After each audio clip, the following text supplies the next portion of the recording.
Chapitre 509. Le vieux prêtre m'attend, accueilli avec les apôtres et les disciples qui ont fui du temple. Le petit Martial et la nouvelle circoncision. Le 8 octobre 1946. En entrant, Pierre a le même geste d'accablement qu'au Jourdain après la traversée du gué de Bethabara. Il se laisse tomber, comme épuisé, sur le premier siège qu'il trouve et se prend la tête dans les mains. Les autres ne sont pas aussi abattus, mais à des degrés divers, ils paraissent changés, pâles, ils ont l'air égarés. Les fils d'Alphée, Jacques, fils de Zébédée et André, ne répondent pour ainsi dire pas à la salutation de Joseph de Séphoris et de sa femme, qui arrivent avec une vieille servante, du pain chaud et diverses nourritures. Marziam a des traces de larmes sous les yeux. Isaac accourt auprès de Jésus et lui saisit la main, la caresse en murmurant « C'est toujours comme la nuit du massacre, sauvé une fois de plus. Ah, mon Seigneur, jusqu'à quand? Jusqu'à quand pourras-tu te sauver ?» C'est ce cri qui fait ouvrir les bouches, et tous, dans la confusion, parlent, racontent les mauvais traitements, les menaces, les peurs qu'ils ont eues. Un autre coup à la porte. « Oh, ils ne nous auraient pas suivis! Je leur avais bien dit de venir par petits groupes !» s'exclame Judas.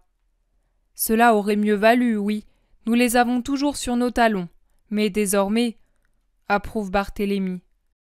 Joseph, bien que de mauvais gré, va personnellement regarder par le Judas, tandis que sa femme dit « De la terrasse, vous pouvez descendre sur les étables, et de là dans le jardin de derrière. Je vais vous faire voir. » Mais pendant qu'elle s'éloigne, son mari s'écrie « Joseph l'Ancien, quel honneur !» Et il ouvre la porte pour faire entrer Joseph d'Arimathie. « Paix à toi, maître, j'y étais et j'ai vu. Manahen m'a rencontré quand je sortais du temple, écœuré à mort. Ne pas pouvoir intervenir, ne rien pouvoir faire pour t'être davantage utile et... Ah, tu es là toi aussi, Judas de Kériote. Tu pourras agir, toi qui as tant d'amis. Tu ne t'en es pas senti le devoir, toi qui es son apôtre? Tu es disciple, toi? Non, si je l'étais, je serais à sa suite comme les autres. Je suis l'un de ses amis. Cela revient au même. Non, Lazare aussi est son ami, mais tu ne le qualifierais pas de disciple. Dans l'âme, si. Ceux qui n'appartiennent pas à Satan sont tous des disciples de sa parole, parce qu'ils sentent qu'elle est parole de sagesse. La petite prise de bec entre Joseph et Judas retombe pendant que Joseph de Séphoris, qui comprend seulement maintenant que quelque chose de grave s'est passé, questionne l'un ou l'autre avec intérêt et avec des gestes de douleur. « Il faut le dire à Joseph d'Alphée. Il faut le dire et je vais m'en charger. Que veux-tu de moi, Joseph ?» demande-t-il en se tournant vers l'ancien, qui lui touche l'épaule comme pour l'interroger. « Rien, je voulais seulement me féliciter avec toi de ta bonne mine. Voilà un bon Israélite, fidèle et juste en tout. Et moi, je le sais, on peut dire de lui que Dieu l'a éprouvé et connu. » On frappe encore une fois. Les deux Joseph se dirigent ensemble vers la porte pour l'ouvrir, et je vois Joseph d'Arimathie se pencher pour murmurer quelque chose à l'oreille de l'autre, qui a un mouvement de vive surprise et se tourne un instant pour regarder les apôtres. Puis il ouvre la porte. Nicodème et Manahen entrent, suivis de tous les bergers disciples présents à Jérusalem, c'est-à-dire Jonatas et ceux qui étaient déjà disciples de Jean-Baptiste. Ils sont accompagnés du prêtre Jean et d'un autre très âgé, ainsi que de Nicolaï. En dernier lieu arrive Niquet, avec la jeune fille que Jésus lui a confiée, et Analia avec sa mère. Elles enlèvent le voile qui cachait leur visage, et on voit leur visage troublé. « Maître, mais que t'arrive-t-il ? J'ai appris, d'abord par les gens avant de le savoir par Manahen. La ville est pleine de cette rumeur, comme une ruche de bourdonnement, et ceux qui t'aiment s'empressent de te chercher là où ils pensent te trouver. Joseph, ils sont sûrement venus chez toi aussi. Moi-même, je suis allé dans les maisons de Lazare. C'en est trop. Comment t'es-tu sauvé ? La Providence a veillé sur moi. Que les disciples ne pleurent pas, mais bénissent l'Éternel et fortifient leur cœur. Et à vous tous, grâce et bénédiction. L'amour et la justice ne sont pas tout à fait morts en Israël, et cela me réconforte. Oui, Mais ne va plus au temple, maître, n'y va pas avant longtemps. » Tous sont à l'unisson, et le n'y va pas angoissé se répercute entre les murs robustes de la vieille maison comme une voix d'avertissement suppliant. Le petit Martial, caché je ne sais où, entend ce bruit et, poussé par la curiosité, vient passer son petit visage à travers le rideau entrebâillé. À la vue de Marie, il court se réfugier dans ses bras, par crainte des reproches de Joseph de Séphoris. Mais Joseph est bien trop agité et occupé à écouter tel ou tel, à donner conseil, approbation et ainsi de suite, pour s'occuper de lui, et il ne s'aperçoit de sa présence que lorsque l'enfant, auquel la vieille Marie a dit quelque chose, va vers Jésus et l'embrasse en lui jetant les bras autour du cou. Jésus l'entoure d'un bras pour l'attirer à lui, tout en répondant à plusieurs qui lui conseillent ce qu'il y a de mieux à faire. « Non, je ne bouge pas d'ici. Allez vous-même chez Lazare qui m'attendait pour lui dire qu'il m'est impossible de venir. Moi qui suis galiléen et depuis des années un ami de la famille, je reste ici jusqu'à demain soir. Je verrai alors où aller. »« Tu dis toujours cela et puis tu y retournes. Mais nous ne te laisserons plus partir, moi du moins. Je t'ai vraiment cru perdu, » déclare Pierre. De larmes se forment au coin de ses yeux exorbités. « On n'a jamais vu cela. Et ça suffit. C'est ce qui m'a décidé. Si tu ne me refuses pas, je suis trop âgé pour l'autel désormais, mais encore assez solide pour mourir pour toi. Et je mourrai, s'il le faut, entre le vestibule et l'autel comme le sage Zacharie, ou bien comme Onias, le défenseur du temple et du trésor, je mourrai hors de l'enceinte sacrée à laquelle j'ai consacré ma vie. Mais toi, tu m'ouvriras un lieu plus saint. Oh, je ne peux voir l'abomination. Pourquoi mes yeux âgés ont-ils dû en voir autant? L'abomination vue par le prophète est déjà à l'intérieur des murs, et elle monte comme le courant d'eau d'une crue qui s'apprête à submerger une ville. Elle monte, elle envahit les cours et les portiques, dépasse les marches, elle pénètre toujours plus loin. Elle monte, elle frappe déjà contre le sein. L'eau boueuse lèche les pierres qui pavent le lieu sacré. Les couleurs précieuses disparaissent. Le pied du prêtre en est souillé. Sa tunique en est détrempée. Les phodes s'en imprègnent. Les pierres du rational en sont voilées, et on ne peut plus en lire les mots. Ah, les eaux de l'abomination montent au visage du grand prêtre et le maculent. La sainteté du Seigneur est sous une croûte de boue. La tiare est comme un linge tombé dans un étang marécageux. La fange. Mais monte-t-elle de dehors, ou bien déborde-t-elle du sommet du mont Moria sur la ville et sur tout Israël? Père Abraham, ne voulais-tu pas allumer là le feu du sacrifice pour que resplendisse l'holocauste de ton cœur fidèle? C'est aujourd'hui la fange qui bouillonne, là où devait être le feu. Isaac est parmi nous, et le peuple l'immole. Mais si pure est la victime, les sacrificateurs sont souillés. Anathème sur nous, sur la montagne, le Seigneur verra l'abomination de son peuple. Ah!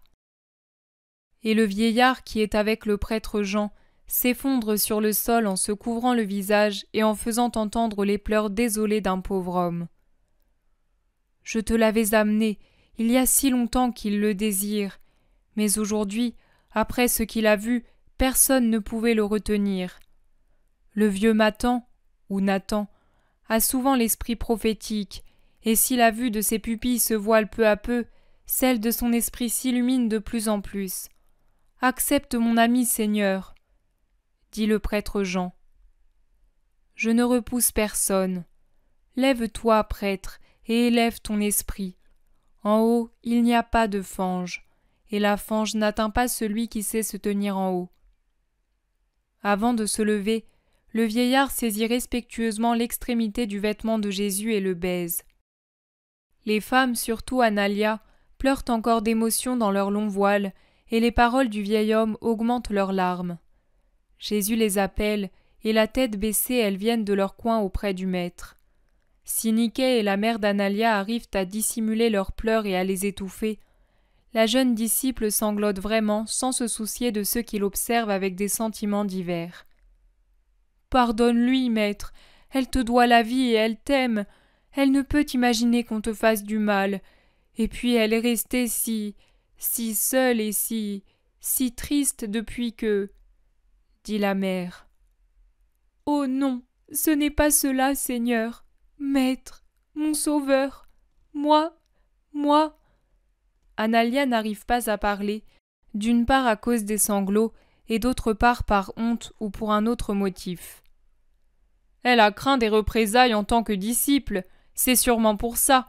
Beaucoup s'en vont pour cette raison, dit Judas. Oh non, encore moins. Tu ne comprends rien, homme, ou bien tu prêtes aux autres tes pensées. Mais toi, Seigneur, tu sais ce qui me fait pleurer. J'ai craint que tu ne sois mort et que tu ne te sois pas rappelé ta promesse. Elle achève sur un soupir, après avoir souligné avec force les premiers mots pour se révolter contre l'insinuation de Judas. Jésus lui répond. Je n'oublie jamais, ne crains rien. Rentre tranquillement chez toi, attendre l'heure de mon triomphe et de ta paix. Va, le soleil va bientôt se coucher. Retirez-vous, femmes, et que la paix soit avec vous. Seigneur, je voudrais ne pas te quitter, dit Niquet. L'obéissance est amour. C'est vrai, maître, mais pourquoi pas moi aussi comme Élise? Parce que tu m'es utile ici, comme elle à Nobé. Va, Niquet, va. Que des hommes accompagnent les femmes pour qu'on ne les importune pas. Manaën et Jonatas s'apprêtent à obéir, mais Jésus arrête Jonatas pour lui demander. Tu retournes donc en Galilée? Oui, maître, le lendemain du sabbat. Mon maître m'y envoie. Tu as de la place sur le char? Je suis seul, maître. Dans ce cas, tu prendras avec toi Marziam et Isaac. Toi, Isaac, tu sais ce que tu dois faire, et toi aussi, Marziam. Oui, maître, répondent les deux hommes, Isaac avec son doux sourire, Marziam les lèvres tremblantes et des sanglots dans la voix. Jésus lui fait une caresse, et Marziam, oubliant toute retenue, s'abandonne sur sa poitrine en s'exclamant. Te quitter, maintenant que tous te persécutent. Ah, mon maître, je ne te verrai plus jamais. Tu as été tout mon bien. J'ai tout trouvé en toi. Pourquoi me renvoies-tu? Laisse-moi mourir avec toi. Que veux-tu que m'importe désormais la vie, si je ne t'ai pas toi? Ce que j'ai dit à Niquet vaut pour toi. L'obéissance est amour. Je pars. Bénis-moi, Jésus. Jonatas s'éloigne avec Manaën, Niquet et les 3 autres femmes. Les autres disciples, eux aussi, s'en vont par petits groupes. C'est seulement quand la pièce qui auparavant était comble se vide presque, que l'on remarque que Judas est absent. Plusieurs s'en étonnent, car il était là peu avant et n'a reçu aucun ordre. Il est peut-être allé faire des achats pour nous, dit Jésus pour empêcher tout commentaire. Puis il continue à parler avec Joseph d'Arimathie et Nicodème, les seuls qui soient restés en plus des 11 apôtres et de Marziam, qui se tient auprès de Jésus avec le désir avide d'en profiter pendant ses derniers moments en sa compagnie. Et Jésus se trouve ainsi entre le jeune Marziam et l'enfant Martial, tous deux bruns, maigrichons, pareillement malheureux dans leur enfance et pareillement recueillis au nom de Jésus par de bons Israélites. Joseph de Séphoris et sa femme se sont délicatement éclipsés pour laisser au maître une entière liberté. Nicodème demande. Mais qui est cet enfant? C'est Martial, un enfant que Joseph a adopté. Je l'ignorais. Personne ou presque ne le sait. Cet homme est très humble. Un autre aurait mis son action en avant, remarque Joseph. Tu crois cela? Va, Martial, fais visiter la maison à Marziam, dit Jésus. Une fois les 2 garçons partis, il reprend. Tu es dans l'erreur, Joseph, comme il est difficile de juger avec justice. Mais Seigneur, recueillir un orphelin, car c'est certainement un orphelin, et ne pas s'en vanter, c'est sûrement de l'humilité. L'enfant, comme son nom l'indique, n'est pas d'Israël. Ah, maintenant je comprends. Il fait bien dans ce cas de le tenir caché. Mais il a été circoncis. Peu importe, tu sais, Jean d'Andorre l'était aussi. Il fut néanmoins une cause de réprobation. Joseph Galiléen par surcroît pourrait avoir des ennuis malgré la circoncision.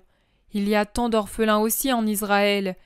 Il est certain qu'avec ce nom et cet aspect, comme vous êtes tous Israël, même les meilleurs, même lorsque vous faites le bien, vous ne comprenez pas et ne savez pas être parfait. Vous ne comprenez pas encore que unique est le Père des cieux et que toute créature est à lui.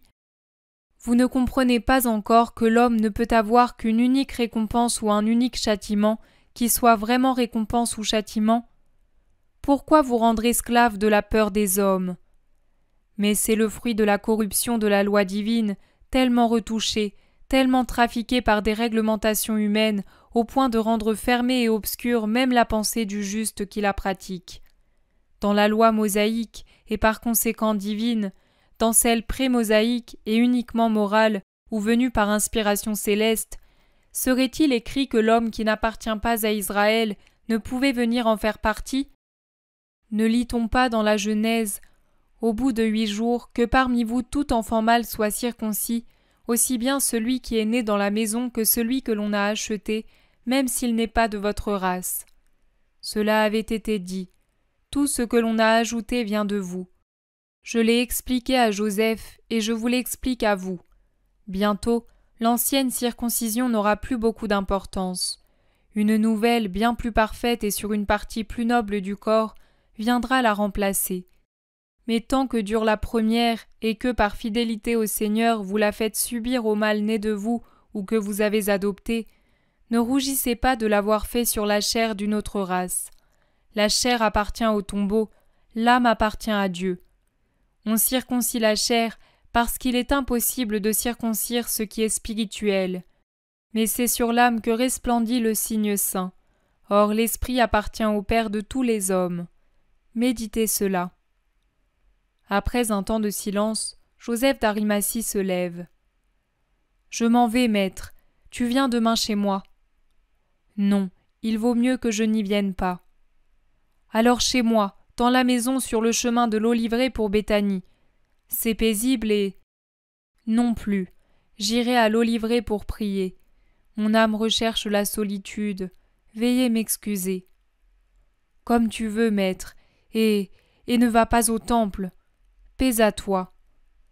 Paix à vous. » Les deux hommes s'éloignent.